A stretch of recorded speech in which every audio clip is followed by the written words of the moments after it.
You can take that red light. Oh, it doesn't matter. Sorry, my bad. Hey guys, welcome to this week's call. I'm looking forward to this week. We're talking public speaking 101, discovering the one skill that will boost your business. Andrew here, ably assisted as always with my partner in crime, Nikki Segal. Hey Nikki, here we go again for another week. Yeah, here we go again. Looking forward to this one. Public speaking, it can be one of the scariest things ever, but it can also be the most valuable positioning tool you have as a business owner.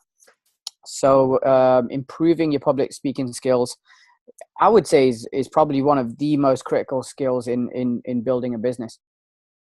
For sure. And if I look back to it was the key marketing piece that I did. Once I'd got over that fear, which is why we're bringing this to you today, to show you the real value and the reasons why all of us should be doing more of this.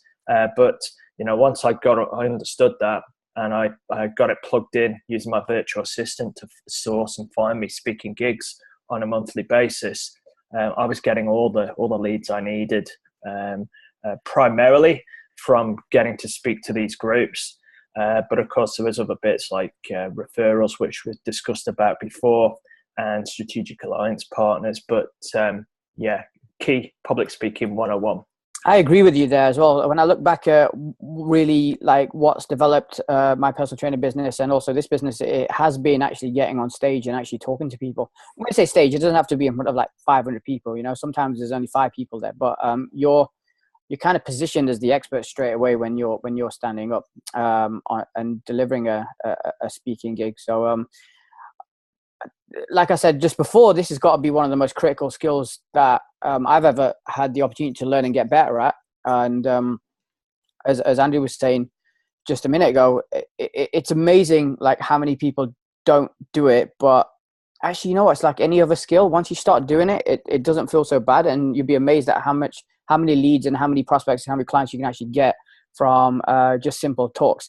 I remember a guy who helped me out when I was a little bit unconfident.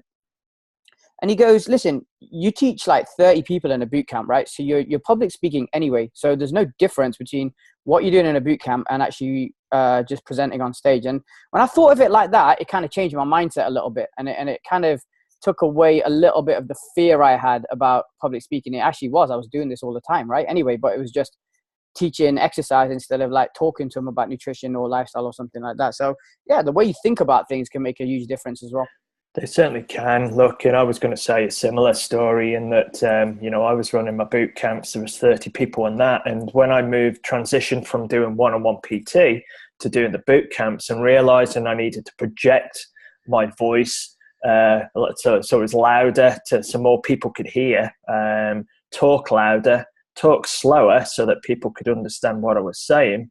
I still have a tendency to speak quickly, but it was like night and day.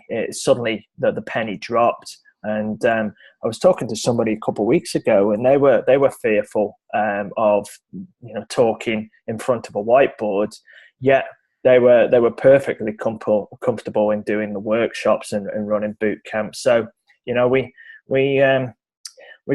create fear ourselves, and we put the handbrake on before we even start. But hopefully today we can help address that, give you some tips and strategies that we've used, share some stories, and hopefully empower you to go out there and just do it. And it says on the slide, it will boost your business. I know that for a fact. So what are we covering today? Well, we'll get started with how to get started. We'll follow that up with a common question that as coaches we've certainly been asked. Well, hey, I get it, but how do I find these speaking gigs?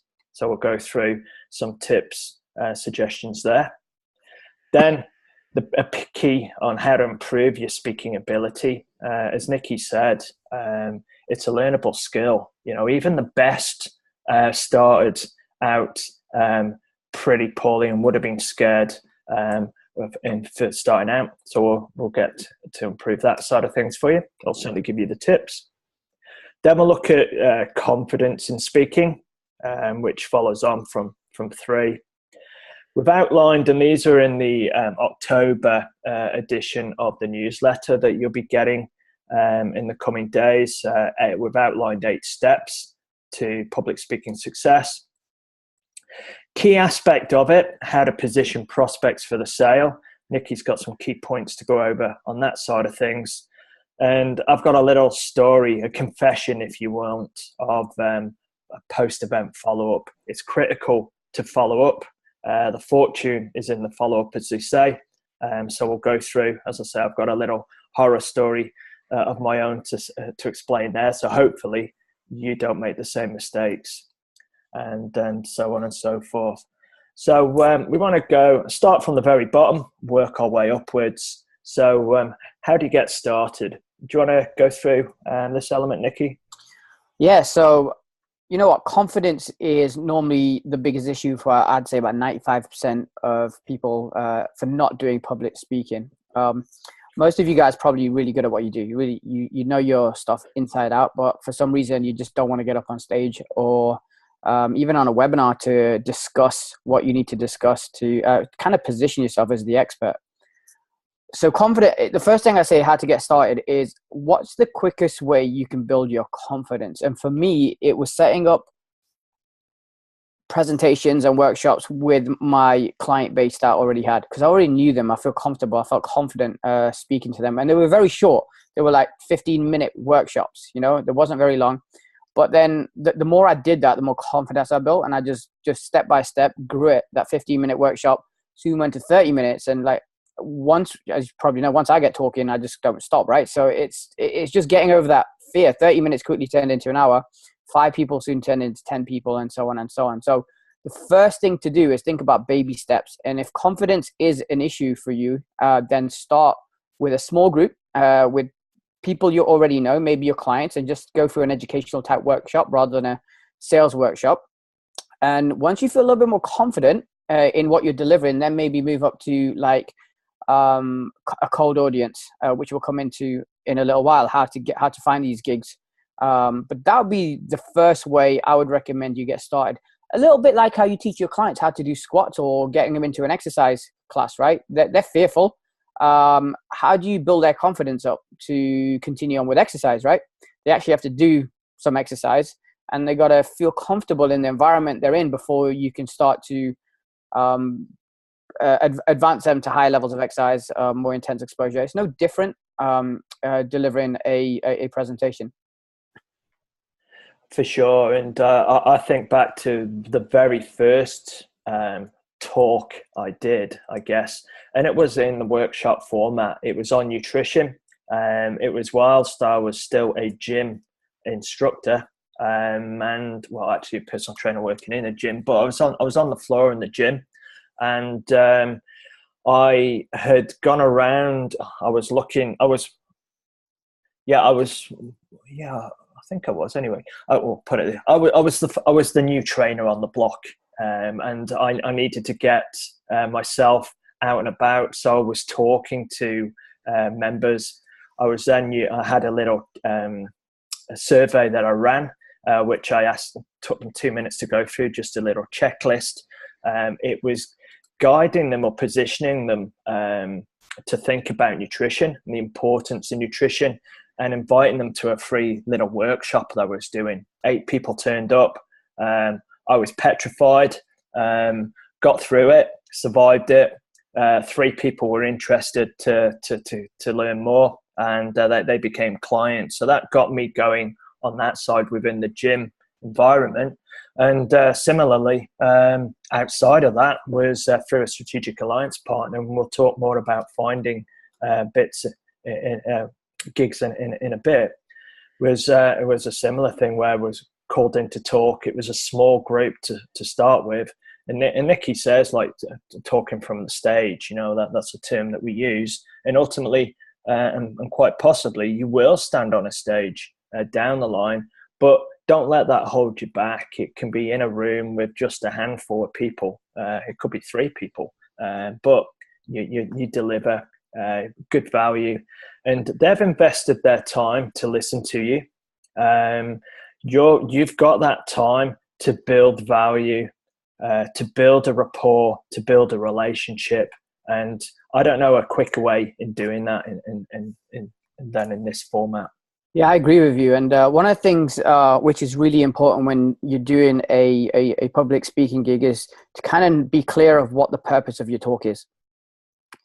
Now, if you're trying to sell from the stage, then you need to know that, right? You need to have clear set goals, and your presentation has to be set up so it works towards selling your product or program at the end of the workshop, or with a follow-up, as Andrew was saying, right? If your workshop is just for training and educational purposes or more awareness, then obviously you need to know that, right? There's no sales pitch in the workout. But however, that should then lead to some kind of follow-up, because ultimately this is marketing, right? You getting on stage is actually marketing yourself, and ultimately you want to sell and grow your business somehow. It doesn't necessarily have to be off the stage though, right? I've done lots of talks where I've just done workshops and taught for an hour or 90 minutes on stage, and to be honest, I've probably got more sales like that than I did when I was actually trying to sell a program actually during the presentation. So you want to be clear about what your presentation's objectives are. Oh, for sure. It's been the same with myself as well, in that if I try to sell from stage, which I have done, it's not always been the best strategy to use, you know. So I'm a big fan of delivering value first, getting the relationship started with the people that you're speaking to, but most importantly, and this is where a lot of people drop the ball, is collecting their contact details either beforehand or during the actual session, because that's what I'm looking to do. It's a win for me if I can collect their details, add them to my database, my mailing list, and follow up with them afterwards, because that gives me the platform to be able to continue that relationship building, delivering educational, informative content through my emails, and ultimately making a sales proposal, an offer through that email at the appropriate time. And that's the strategy I've found that's worked best for me. Yeah, and the other thing is, with getting started, is you can't just be watching this and think about it. You need to put something in your diary. So I was working with a client just this week, and he wanted to start a project. I won't go too much about the project, but we've got a date in the diary. We've blocked it out, right? He hasn't got the course set up. He hasn't got the workshop set up yet, but he's doing it. He hasn't got a choice now, right? It has to be done because the date is set. So if you want to get started, first thing, get your calendar out and just put a date in when you're actually going to do something, and then work towards that date. Okay, that gives you a solid deadline that you have to get stuff done. If you don't do that, then it's your own fault for your business not growing. Okay, now business ain't easy. It does take a lot of work, and you are going to get out your comfort zone. But if you want it, if you really want to grow your business, then this is something that is essential that you do. Yeah, I totally agree. As I said, all of us have to be doing this, and even more so. You know, I've spoken to people that are struggling. You know, their cash flow is a little tight, or they've not got the marketing budget to spend significant amounts on social media, on other elements. If the money side of things is tight, then we've got to look at what other assets you have available. And the other asset you can plow into this is your time. So it's a key piece. And those that are struggling, if you're being totally honest with yourself, it's because nobody knows, or not enough people know who you are, what you're about, what you do. And we can't achieve that from hiding behind a computer screen. We need to get out there and meet people, get around people, have them find out about you, who you are, get to like you, learn about what you're about, and then ultimately you can offer them along to either you go to them to do a talk, or they come along to a workshop or presentation that you put on. Yeah, fortune favors the brave. And here's the thing, once you get up on stage, you'll actually love it. Do you know what I mean? I so enjoy it now. I hated it at first, but as my confidence grew, because you get to inspire, empower, and teach many more people at the same time. So just get used to it. Just practice. Get started. Like I said, put something in the diary, and then we'll figure out. Figure out as you go along and what you're going to present, how you're going to do it. But have that deadline so you can get started straight away. Absolutely, good tip. Okay, so moving on from that, we're looking at, and again, this is a question that's been asked a fair bit. Once somebody plucks up the courage to say, right, I'm doing this, I'm gonna do a speaking gig, but where do I find that speaking gig? So we've got a selection of suggestions here for you, and Nikki, I'll let you come in with the first one. I mean, your clients are the first place to start. This is especially if confidence is an issue or you're not used to it, because you're teaching these guys anyway, right? And I'd say most of you guys have trained more than one person at a time, right? Most of you have done more than one. You've done groups or you've done bigger groups. So you're kind of doing this anyway. If you wanted to break it down even more and your training groups, at the end of a group training program, just sit them down for 5 minutes and start talking. Just get used to getting yourself exposed as the expert in front of your own clients. Then the next progression, just like training, just progress yourself to hiring a room, or if you've got a studio, doing your studio, just set it up so you've got chairs and maybe a slide deck like we're doing here, and start presenting, right? It's the easiest way to build confidence. The thing is, right, most of your clients probably, or a lot of your clients will own businesses or work for companies that could do with this information that you're giving. So that you're actually marketing your services for more public speaking gigs when you talk to your clients. Okay. And at the end of the talk, you could easily ask the questions, look, we're doing these free talks for businesses that want to help their employees with better health to have more energy, so more productive at work, or something like that, right? That was just off the top of my head. So you're actually marketing at the same time as your public speaking, and that's going to give you more exposure. And like Andrew was saying, a lot of people, the reason why businesses don't work is because no one knows about them, right? The more people that know about you, the more chance of success you have, and this is a great way to do that. Yeah, it is for sure. And thinking about your clients as a source of speaking engagement is often overlooked. But as Nikki said, for me, certainly that was the first place I went. It was clients, friends, family members. I was looking at, I called it my magic 100 list. I made a list of everybody I knew. Then I was looking at, are they an employee or do they own their own business? If they own their own business, is it a business that I can do a lunch and learn or a speaking engagement with, or are they a potential strategic alliance partner? Then I was looking at those that were employees, speaking to them the next time they were in the studio, asking them, telling them that I was putting together a talk on a particular health and fitness topic, and did they feel it would be relevant for their business, and who should I speak to within that organization to tell them about it? And generally they would say, hey, no, it's a great idea. Let me speak to Joe Bloggs about it. They're the HR manager or whatever. And that gets your foot through the door.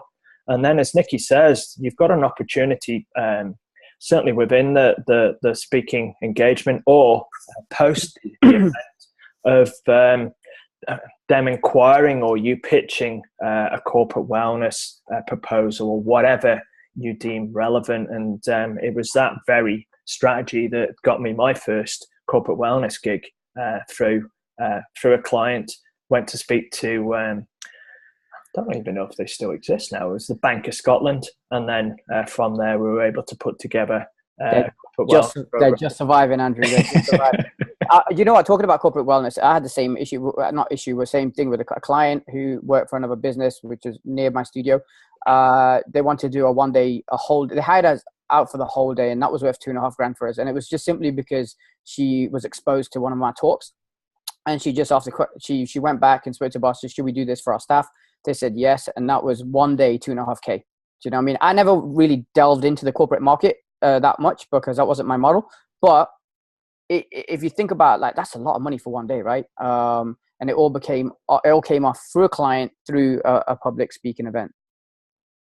That's brilliant. And just imagine who wouldn't want an extra 2.5K in the bank for, like an afternoon's work. Whoops. We've got a couple up there by my side. I hit the bit trigger happy there. So the second one is, I guess, more of a traditional route that people think of, business networking groups. And for example, BNI, Business Network International. Both Nikki and I have been part of BNI in the past. And, it's a great entry point to get to meet, to network with other businesses. I know a number of you are already part of BNI, but those who aren't, and those who are perhaps struggling to get any traction in their marketing because they don't have the necessary networks in place, then it's a great way to get started on that front.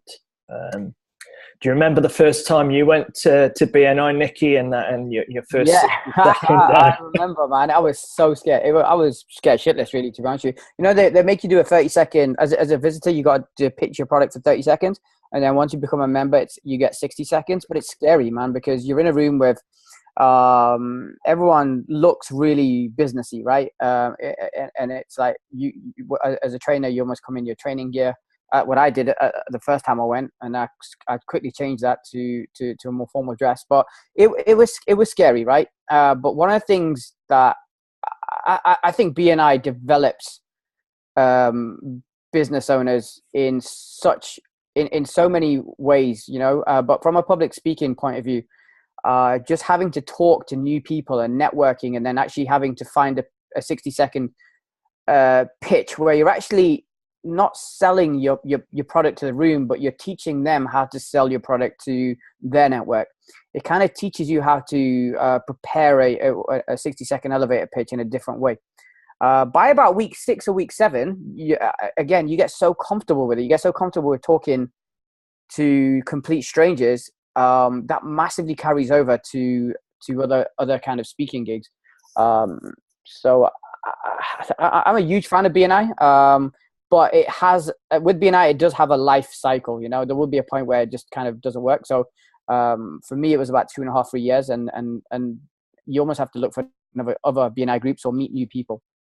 Yeah, for sure. Particularly if the group, there's different groups, different chapters, and I hear differing success rates dependent on how well that particular chapter's run. But I'm with you. It was scary the first time you stand up, but the key with it, and you mentioned it there just a few seconds ago, Nikki, is that I think the problem a lot of people go. Certainly personal trainers, they go into BNI looking at the other members of BNI as being their potential clients, and I think that's the wrong approach to take. Yes, some of them may end up or be prospects that you work with, and there's obviously benefits of that because they can then talk from experience of your services. But as Nikki said, that you're going in there, they're becoming spokespeople for your business. They're learning about what you offer, how you stand different within the marketplace, and they become your referral sources for you. And I think that's a key concept to understand with business networking groups such as BNI. Okay, the next one on there, as you can see on the screen, is Toastmasters, which I see that as networking as well, but we've separated it because it's a standalone business that's ran to help improve you as a public speaker. Not being myself, but it's something that I do intend to go to, but I have recommended it to a number of clients who were fearful of going fearful of speaking to groups, and the reports that they say is it's been a massive success for them. It's certainly put you outside of your comfort zone, but very much like what we've done at previous masterminds, Those of you that were at the July Mastermind might remember we had you thinking in along the lines of that you were setting up your own legal practice. We were looking outside of the industry, the fitness industry. Toastmasters puts you in situations like that as well, so that it's challenging you, but helping develop and upskill you so that you have confidence in no matter what type of speaking arrangement you're in. And it'll certainly be a great return on investment. Plus, as I say, it's another way of networking and getting your face out there, meeting new people who could potentially be referrers of business or potential strategic alliance partners too. With the exception of having your own private speaking coach, I think Toastmasters is the next best option for training within public speaking. I have been, and I can say it's brilliant. You know, it's absolutely brilliant, and it's very cost effective. Where a private speaking coach will cost you a lot of money, Toastmasters is a relatively cheaper cost than having a private coach. Oh, for sure. Okay, the fourth one up is local service clubs. And what I mean by that is like a Lions Club, the Chamber of Commerce. I know a number of people that attend Rotary. But I've also clumped in there the Women's Institute. And I've put that in there because it's admission time already, confession time already. I always used to think of with the WI as little old grannies baking cakes and doing some knitting. And yes, there are still some of the older generation that are part of that. But when I was looking for speaking gigs, and I had both friends and clients who were members of it, and saying you need to go to do a talk to the WI. Because they're always looking for new speakers for different content. And of course, health and wellness is an important subject to focus on. So when I finally got round to it and pulled my finger out to attend one, I was blown away, and I was banging my head against the wall in frustration that why had I left it so long? Because there in front of me was 36 at this first one, 36 women, 34 of them who were my ideal client base. The four at the back were falling asleep. One of them was knitting, and the other was attending to the tea. But the rest of them were professional business women, stay-at-home moms, all target clients. That were in front of me, and I was thinking, oh my God, this is I found the mother lode, and I was able to deliver. It was around about a 30-minute chat on key areas of health and fitness, and then the end of it. I'll take a bit. It wasn't at the end. It was partway through, and this is a tip that I meant to mention before, so I'll mention it now. Is that I said earlier about collecting contact details. That for me was the key going forward.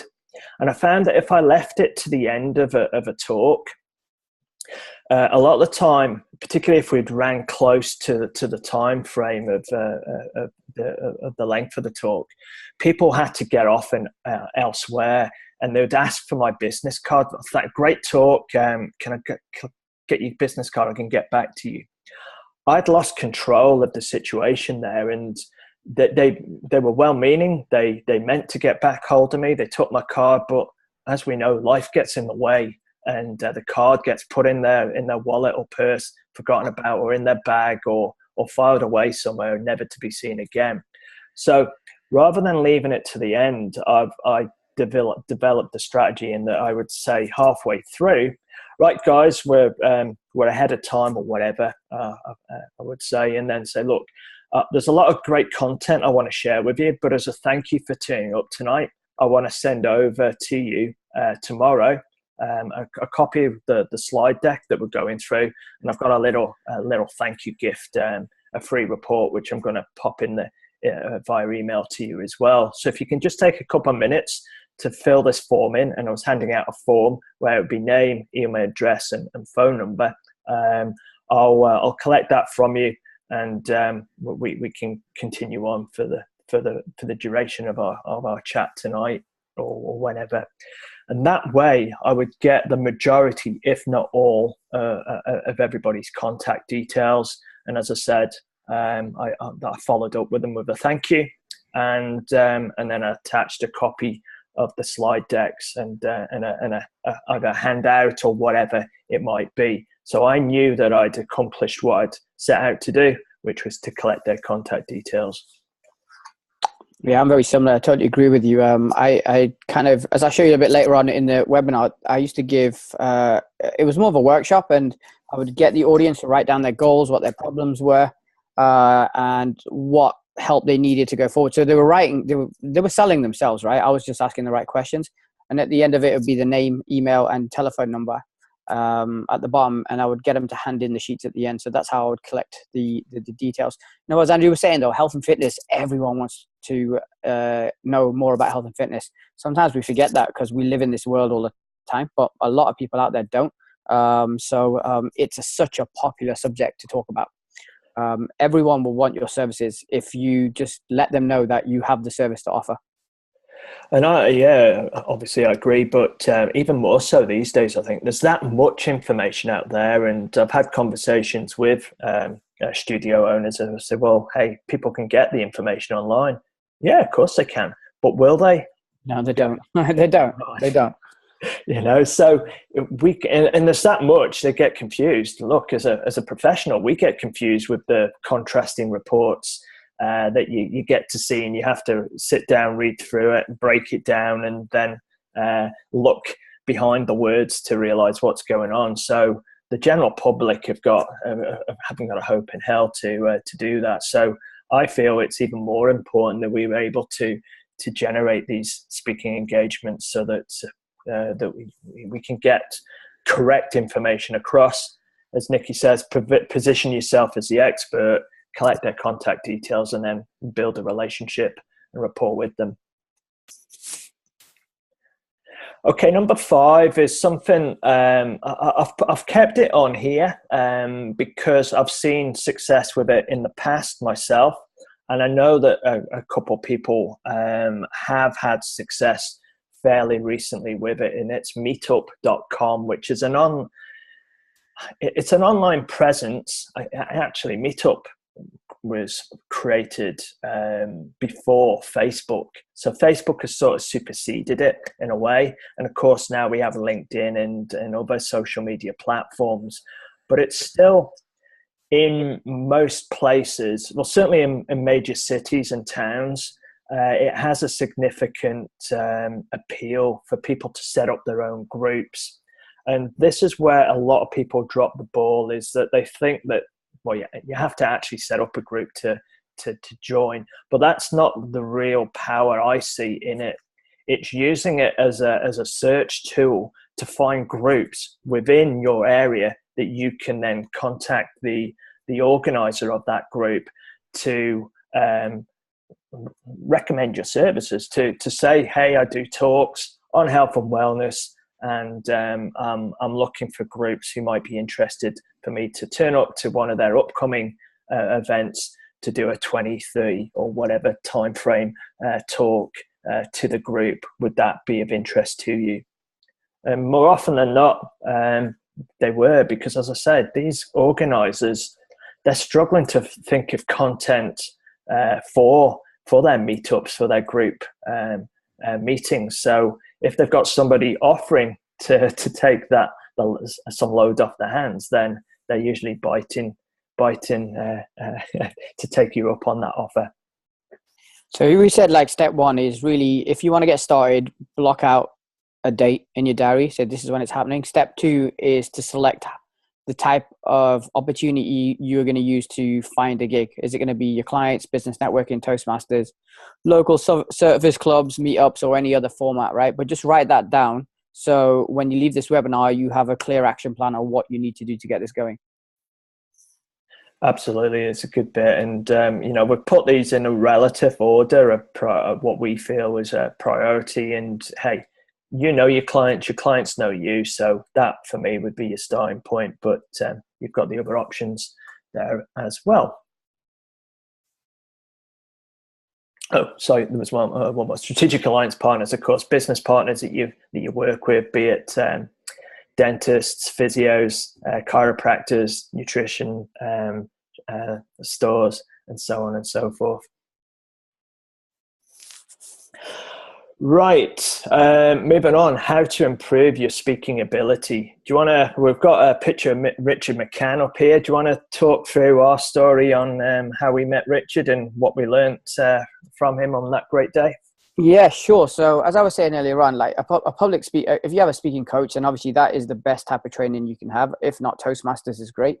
Me and Andrew were fortunate to have, it was just me and Andrew and Richard for a full day of public speaking coaching. And it's amazing what you learn from people who are at the top of the game and they're professionals, right? So they know it inside out. And the kind of things we were learning from, he was teaching us right from like how to pre-frame yourself getting on stage, which basically means if you can get someone else to introduce you rather than you introduce yourself, then your positioning changes. And other things he told us to do is just think like an actor, right? So changing the tone of your voice, speeding it up, slowing it down, adding emotion into the way you present, all make a huge difference in how the listener is experiencing your talk. It was really great, and he got us to actually video record our talks and watch it back, which was horrible, right? Anyway, like, yeah, even if I listen to myself on a webinar, I don't like it, but like, it made such a difference when you were actually looking and seeing what you were doing wrong to try and improve your public speaking. Now, obviously, these guys are professional. They get like 5, 10, 15 grand a gig, do you know what I mean, for a 1 hour talk or 2 hour talk. So it's amazing the difference that watching yourself on video actually makes. I remember, Andrew, you weren't too comfortable with watching yourself on video either, right? No, I was laughing to myself that when first of all, the fear of, oh my God, we're getting videoed, and as you say, you never like to hear yourself back, but seeing things that you were unaware were going on. For me, I remember I nearly made us, all three of us, seasick with me rocking backwards and forwards on the spot.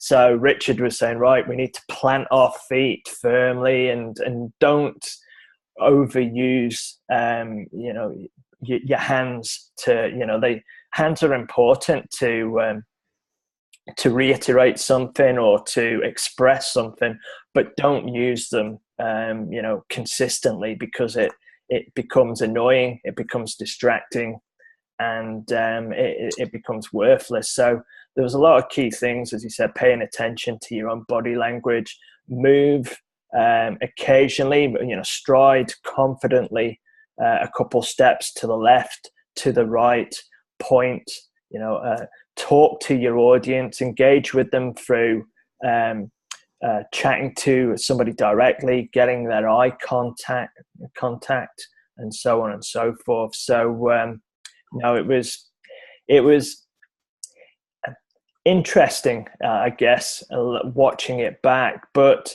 the tips that we were able to get on that day, stick with me. I can still vividly see it in my head. And then watching a true master, I guess, do it in front of us. And do you remember, Nikki, when he was showing the story, he was up on stage where he was going through telling a story of how he was at his boys' sports day, and stood there, and I just remember the story where he was going on. He had his camera and he was painting the picture, stood with his camera, waiting for the gun to go to ready, set, go. And there's a flurry of action. Everyone's sprinting towards him. He's there trying to zero in on his boy, and he sees in the distance somebody stood still at the start line, and his heart sank when he realized it was his son hadn't started, and but the way he painted that story he was stuck with me. he was brilliant. And the thing, and it's like what we said on point number 8 here. What he taught us really to do was go into acting mode, and that's one of the biggest things I picked up from his teachings was, how do you get the emotion through your presentation to your audience, and painting a picture, like stories sell, right? And that's what he was just amazing at, is telling stories and adding emotion to the story. And when you're listening to that as an audience, you're just drawn in, just like a movie. Like a movie takes you on a roller coaster of emotions, happy, sad, crying, and stuff like that. If you can get your public speaking up to that level, it's a game changer. And what Andrew was saying earlier on about walking, hands, and all that stuff, that's just your nervous energy. So just through practice will that nervous energy start to disappear. Absolutely. And look, as I said at the top of this webinar, that fear can hold us back, and even the greatest people have had fear when they started. I know Warren Buffett, as you'll see in the newsletter, I go through the story about how he attended a public speaking course to overcome his fear, but he actually dropped out first time round because he was too afraid to speak up. But he thankfully plucked up the courage and went forward. We have access to so much material now these days online, and YouTube videos. It's huge, and you could do a lot worse of checking out some TED Talks or looking up like Steve Jobs and watching him in action when he used to do the Apple talks, because you learn a lot from people like that, watching their skill set, the way that they story sell, which is a term. Is that Nick Nanton? Nick Nanton. And Warren Buffett says that a lot. If you're going to learn one skill, make sure it's public speaking. It'll make all the difference to your business success. Absolutely. Oh, and there he is, the great man himself. So how to improve your speaking confidence, we've outlined here. We've gone through a lot of it already, but expect to be nervous. I remember the first time, as I said, when I did a talk, I had my notes, so I was almost reading from the page. It wasn't public speaking; it was public reading. But I got up there, did it, and learnt where I needed to improve, and you continue to do that. I'm still nervous now, when I talk, even to our mastermind group, who I know all of you, I have nerves and I put that down to, it's adrenaline. It's because I care and I want to make sure that we deliver great content to you.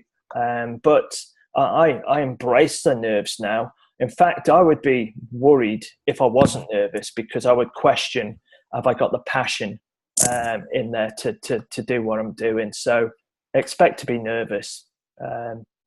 Nicky, as he says, prepare, practice, key elements there. You need to be prepared. You need to practice these elements. Practice is key, when you're preparing a webinar or a presentation, it is really important to practice, especially if it's new to you. One of the things I would say is, don't try to create too many different public speaking. Sorry, let me rephrase that. Don't try to create too many different ways to deliver your content.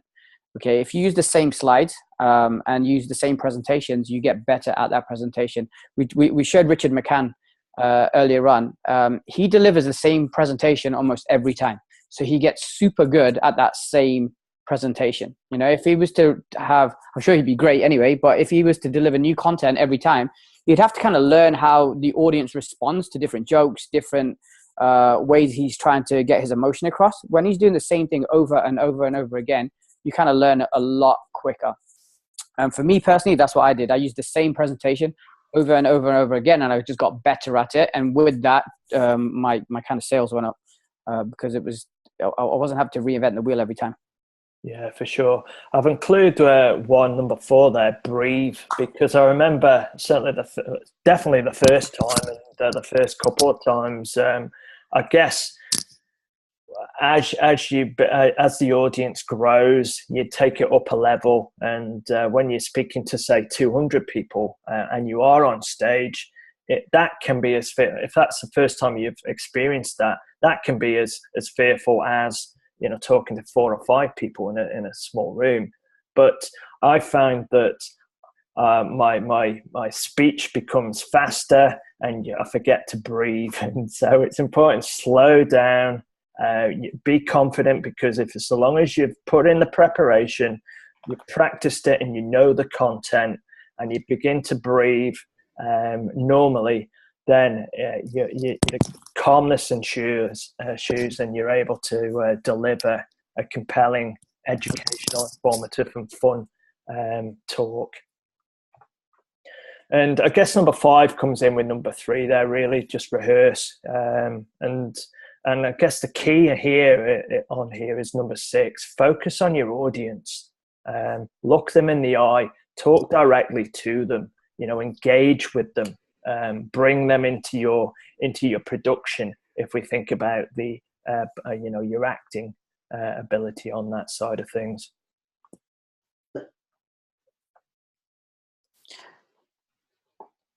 So you're going to add something, Nikki? Yeah, I was looking at Steve Jobs there and think of why was he so good at public speaking, right? It is because he had a passion, right? A passion for his product. He had a passion for his product. It's very easy to speak when you've got a passion for helping someone in health and fitness or in business or whatever you're coaching, So if you've got that passion, it should come across. If you are just doing it for the money or trying to get sales, it's not going to come across as well. So you've always got to have that passion of like wanting to help someone succeed, and it'll come across when you're on stage.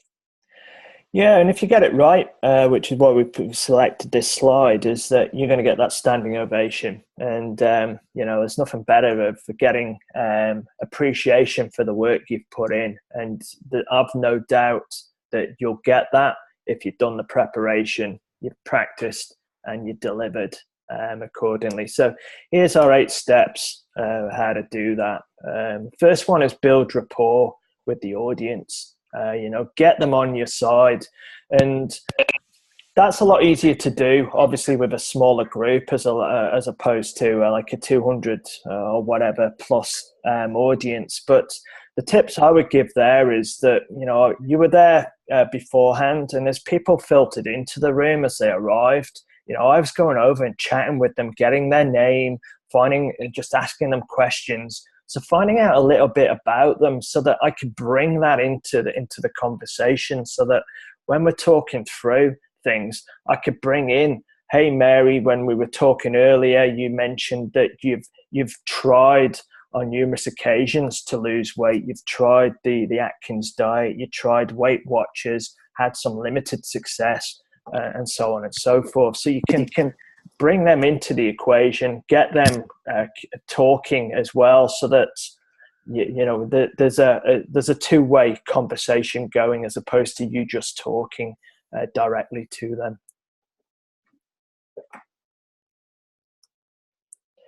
Next up is establish credibility. Nikki hit upon a great point there when we were talking about Richard McCann. You can certainly do that through the pre-framing. If you've got somebody introducing you, they can give you that background about yourself and so on and so forth.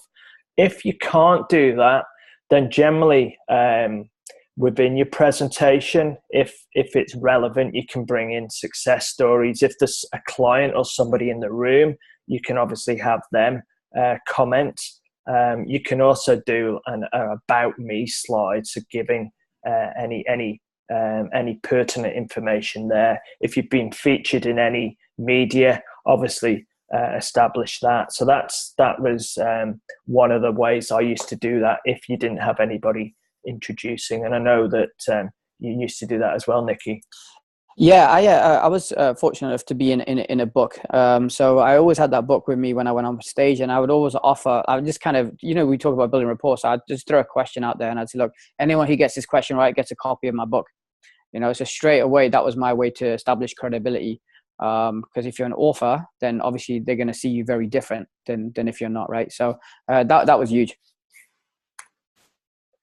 It goes without saying, we obviously want to deliver good content, and you've got the skill set to be able to do that. The best way forward is, which we learn and continue to learn ourselves, particularly if you're using like a PowerPoint presentation, is much like on this slide where it's mainly graphical as opposed to lots of text, which is what I used to do. And in fact, Nikki and myself used to do a lot where it was very text heavy. People end up reading that as opposed to listening to you. So if you've got an image there which prompts you as to what that slide is about, and of course you would have put your practice in beforehand, then you've got the deliverable or deliverability of the content vastly improves. Just with content, it's really just be yourself. You're teaching this stuff every day anyway, right? It's just about putting it into some type of order, so it can be delivered and understood in the audience's brain in some type of, like I said, some type of order. You don't want it to be like flipping and flopping from nutrition to training to lifestyle. Have some structure, some order, so they understand that when they work with you, there is a system in place that produces the results that they want. No, absolutely. Key one here is building the problem that they face, and I know that you love doing this, Nikki, when you talk.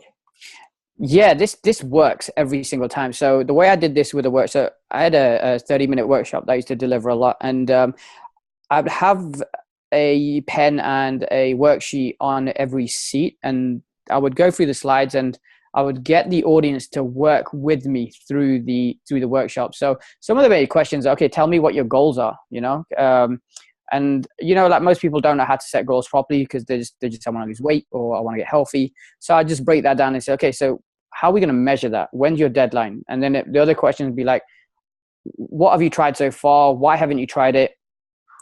If you had to picture the perfect way to get in shape, what would need to be in your life? And most of the time, they're going to write down a personal trainer or some type of group trainer. So they're actually selling themselves if you ask the right questions. And that's why I love asking questions, right? At the end of the workshop, sheet, it just says one of our trainers will follow up with you, and just put your name, email, and telephone number, and then we would do the follow-up call. With the follow-up call, we would talk to them a little bit more to build more rapport, and then we would invite them in for a free session.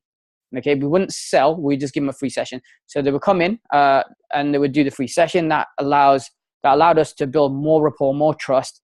And then we still wouldn't sell the program off that free session. We'd follow up with them again to see how they've done maybe a week, 2 weeks after. And at that point, we would say, look, is this something that you would like to do going forward? And if so, we'll book in a consult. And that was the stage by stage process. I always say, you don't want to jump into bed with, or you don't want to ask someone to marry him too fast, right? Because they're not ready. They don't trust you yet. And that's like what most people do. They ask for the sale too quick. It's really important to take all these steps till your prospect really, really trusts you.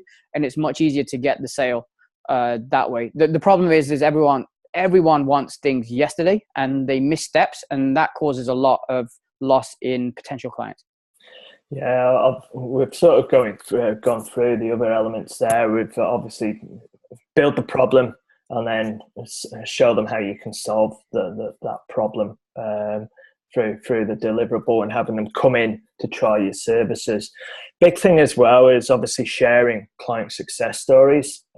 People love stories, and that gets the person over the line, because you can talk until you're blue in the face how great you are and the systems and everything that you can provide, but it's from third party individuals that that can get them across the line. Reading a testimonial from or testimonials from successful clients you've worked with. Video, obviously, these days is even more so, and that. So if we can have those stories, bring them into your presentation. Talk about. I used a fictional client, Mary, a little earlier. Bring the story of that client, where they started, how they progressed, and what their end point was. Inspires people to take action and want to take that similar journey themselves. Yeah, or you could just bring a real client with you, and get them to, if they feel comfortable, just share their whole journey, I would say, right? What they felt like when they started, what was going through their mind before they started, because the people in the audience are going to be thinking the exact same thing. So it really helps to ease the fear if there are other clients or other people who look and feel like them, that are saying, look, I was scared, I was weird, I thought it was a little bit expensive, but actually now that I've lost all that weight, it was the best value for money ever. So and so, which is you, is so great at what they do, blah blah blah blah blah blah. That's an easy sell, right? If you've got someone else to share that, and most of your clients will help you. I can't tell you how good my clients were to help me build my business. You know what I mean? They were dying to help at every stage, because like we were helping them so much in their own life. So, and I'm pretty sure that your clients will be exactly the same. Oh, I'm sure. I'm sure. The key, as you say, is make a great offer. But remember back earlier when we said make sure that the offer is relevant to the speaking opportunity you've got. It may not be a sales pitch. More often than not, it will be, getting their contact details so you can follow up with them, and so on and so forth. So that's that side of things. And then a lot of the time, remove that fear from them making a bad decision by offering some form of a guarantee. You know, I used to give a full money back guarantee if they weren't satisfied. Did anyone ever take me up on that? No. But it gave them the level of comfort that they felt they needed to take that first step. So, I knew that, and I'm sure, Nikki, you're the same. As soon as their feet had crossed the threshold into the studio and had made that challenging first step, that was the toughest thing, getting them inside. Because once they were in, they were able to see the value that you offer, and you can take from there. I think with guarantees, it's how you position it, right? I offered a full money back guarantee as long as they followed the nutrition and the training guidelines that we set them. What I found was like, and I'm going to be honest, right? Not everyone gets results. I think like if you're a trainer that says you get everyone results, I think you're lying. Do you know what I mean? Because it's down to the client. It's not down to you as a trainer, as a coach, right? Some people just are better than others. But what I found is after I offer the guarantee is like most people are really honest and they're truthful, and they'll tell you like, look, I'm just not following it because of X and X. And they never ask for the money back. Do you know what I mean? They know it's their fault or it's their issues to sort out. So long as you can support them with that and not like throw it back in the face that you didn't do anything so the guarantee's void. Do you know what I mean? They're super helpful. That's one of the things that like, I guess it's a word of wisdom from giving guarantees myself of what I've learned.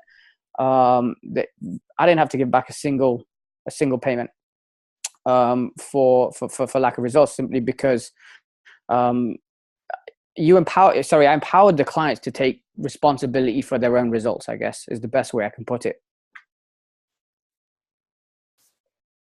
Okay, so I know you've got a key piece of info to provide here, Nikki, on how to position prospects for the sale. Yeah, so if you're going to use the workshop for a sale, some of the things I've learned in the past it comes down to making sure that you have the correct touch points at the right time to work them up towards a sale, right? So if you are trying to sell from your public speaking gig, here's a great system to use, right? Step one is make sure you contact the person coming to, or all of your audience before the event. Okay, so I would call them up or email them to set up a phone call, and I want to speak to them before they actually get to the event so I can find out what their problems are, what they want to learn from the event. That has proven to work so much more in terms of getting sales at the end of the workshop than anything else. It's just contacting, knowing that you care, right? Really on that call, you're just trying to discover their problem. Okay, what is it they want? Why are they going to spend their time, or if they're paying for it, money to come and see you to talk about it, right? And if I need to adjust my presentation based on what most people want, I will. Because there's no point like having one workshop when the audience wants something else. And it's happened before, right? Step two then is like in the event, make sure you get to know everyone's names. Now, obviously, if you've got 200-300 people, you can't do that. But I would say most of the time, you're going to have less than 10 people in most workshops. So it's very easy to use their names. I have to actually write their names down and where they're sitting because I'll forget. But I'll always then use their name if I'm asking them a question. That makes a huge difference. As Andy was saying, use social proof. So always show stories of people that have been clients of yours, the results they've got. If you can get a real client there, even better. If you can't, just put it on a video or a slide deck. And when you're showing social proof, it's really starting with the pains they suffered before they joined your program, and how that pain has turned to pleasure now that they've been on your program for a while. Okay. During the midpoint of your presentation, now, if you're doing a short presentation, this doesn't work. I'd say under an hour. But if you're doing like over an hour or a full day workshop, then this works a lot better. I would show the program with prices halfway through. So I'd say, hey, my exact pitch would be this, right? Hey, so I've been speaking to a lot of you, and a few of you have asked me to run you through the programs. Would it be okay for me to share our programs with you before lunch? And they'd say yes. And I'd have the slide ready, and I say, look, these are the programs we have, and these are the investment, the investment it's going to cost you. And that would be at full price, right? And then we'd go for lunch. At the end of the workshop, then I would bring that same slide back up, and I would offer them a limited edition discount. So if you signed up today or within the next 24 hours, then you get X amount off, but that's only for 4 people or 5 people, right? That kind of call to action really works for people taking action. Okay, so that was a great way to use your workshop as a sales tool. If you don't want to sell on the day, you can always sell after the event. On the slide here, step 4, I said, don't sell at the event, sell on the follow-up with a discount. So I would still show them the programs, but I wouldn't say, look, you got to sign up now. I'd say, look, I'm going to contact you in the next 24 to 48 hours, and this offer will still be valid for you if you want to take me up on that offer, right? And then I'd just say goodbye, kind of thing. Great to see you there. I actually prefer not to sell on the day. I prefer sell post-workout when I'm one-to-one.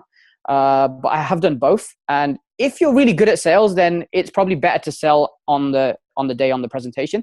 If you're not so confident at sales, like myself, then I prefer to talk to people one-to-one. I would do it after the event. So that's a simple 4-step process you can use to guarantee that you kind of make more sales from your public speaking. Yeah, some great tips there, and it's the first time I've seen this step-by-step process myself, but it makes complete sense. And I'm thinking, God, I wish I'd followed that process. Although I did to a degree without it being processed. So, no, good tips. Thank you. It's a pleasure.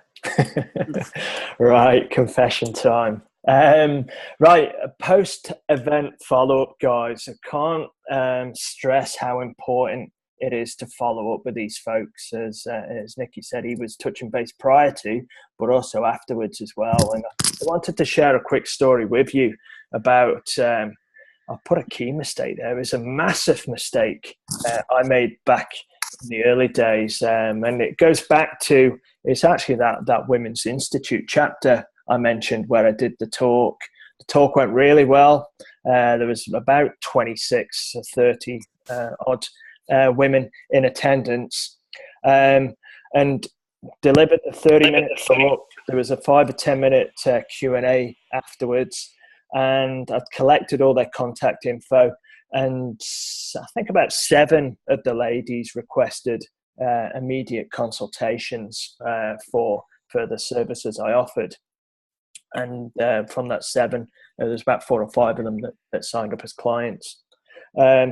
Another 12 had shown interest in what I had. I had an A offer, which was my PT.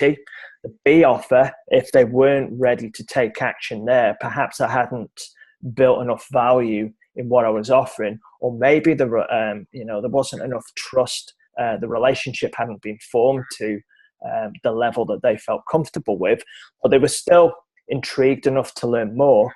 I had a B offer, which was a free report, which was the 5 biggest weight loss and fitness myths back in the day, which I'd sent out to them. So I had 12 respond to that. So that sounds great. So why the confession?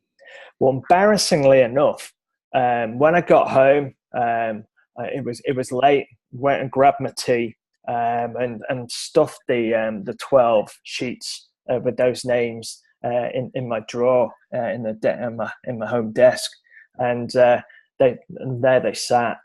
And I think it was about 6, maybe 8 weeks later. At that time, I had a business coach. It was my first business coach, and I was saying that, hey, the new clients are doing great, but I've been that busy servicing these clients that I hadn't done any marketing. And he and as such, there was no leads coming in. I'm sure that's a familiar setting that a number of you can relate to. But on the call, I remember my coach saying to me, "Well, what about the names that you generated from that speaking event? What happened with them?" And I had to hold my hand up and say, "Hey, they're still sat in my drawer." Well, let's put it this way: he gave me a kick up the backside. I won't say the exact phrase that he quoted to me, but there was a few expletives in there, and he basically encouraged me to grab them right then and there, and the very next day start calling these people back to give them an opportunity to come to do the follow up and get them in. 2 weeks after that, when I touched base with them again, we had another 5 new clients from those 12 leads. So if there's a lesson to be learned there, it's follow. Make sure you do follow up, because you're leaving a lot of money lying around if you don't take the opportunity to do so. Yeah, everything's in the follow up. You have to follow up post event. You'd be amazed at, as Andrew was saying, how many people would work for you if you just reached out to them. So if you are struggling to increase the size of your business, then start following up ASAP. Start calling people. The more contact you have with people, the better. And I've got a slide here which you'll see we've recorded this, so we'll be able to follow up on just some stats on that side of things, because as I had before I got that kick up the backside, 48% of us never follow up with a prospect. You've done all the hard work. You've invested either time and money in your marketing to generate those leads, only not to follow up. It's crazy. So as you can see, looking at the numbers where at the very bottom, 80% of sales are made on the 5th to 12th contact that we have with a prospect. 80%. So you can see that how much money we're leaving lying around if we don't follow up.